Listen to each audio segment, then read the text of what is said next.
अस्सलाम वालेकुम जी सारे पाकिस्तानी भाई जिन्ने भी डंगरां दे शौकीन ने उन्हां वास्ते स्पैशल वीडियो आ गई ते वीडियो ने स्पैशल 2 तो 4 मिनट ध्यान नाल वेखना है ते सब तो पहले तुहानू सारिਆਂ ਨੂੰ रोज़ियां दी मुबारक होए।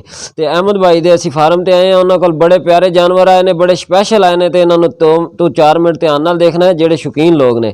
ते साडे चैनल नू सबसक्राइब जरूर करना है ताकि तुहानू अगे आने वालियां साडियां होर वीडियो जेहड़ियां ना वो आसानी नाल मिल जान। ते हुण असीं तुहाडी अहमद भाई नाल गल करावांगे, उन्हां कोल किहड़े-किहड़े जानवर ने, किन्ना दुध दिंदे ने, किन्नियां खूबियां ने, उन्हां दे बारे तुहानू तफसीली दसणगे।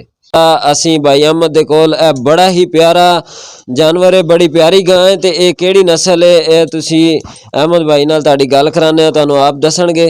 ते इहदे अहमद भाई दसना तुसीं जी ए जेहड़ी तुहाडे कोल गां हैगी है पाकिस्तानी फ्रीजियन क्रॉस है, माशाल्लाह बहुत प्यारा जानवर है। दुध किन्ना देंदी है? दूध 2 दिन की सुई हुई थे, 24 प्लस है अभी, एक टाइम का 12 प्लस। तो इसके पीछे छोटा जानवर क्या है? बछड़ी है इसकी, बछड़ी वो सामने।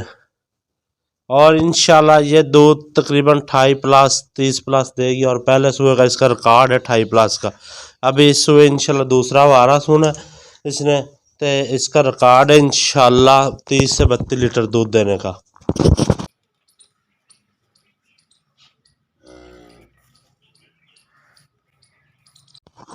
जी माशाल्लाह दूआ जानवर ते इहदी तफसील भी भाई तुहानू दसदे ने ते असीं तुहानू इहदी वीडियो दिखाने दसी जा बस की शक।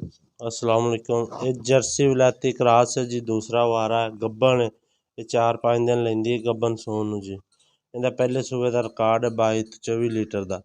इंशाल्लाह अज की उस तो भी ज़्यादा मजीज इंशाल्लाह प्लस करेगी। हाँ जी, यह भी 24 लीटर दुध देने वाली गां है ते माशाल्लाह सून वास्ते बिल्कुल तैयार।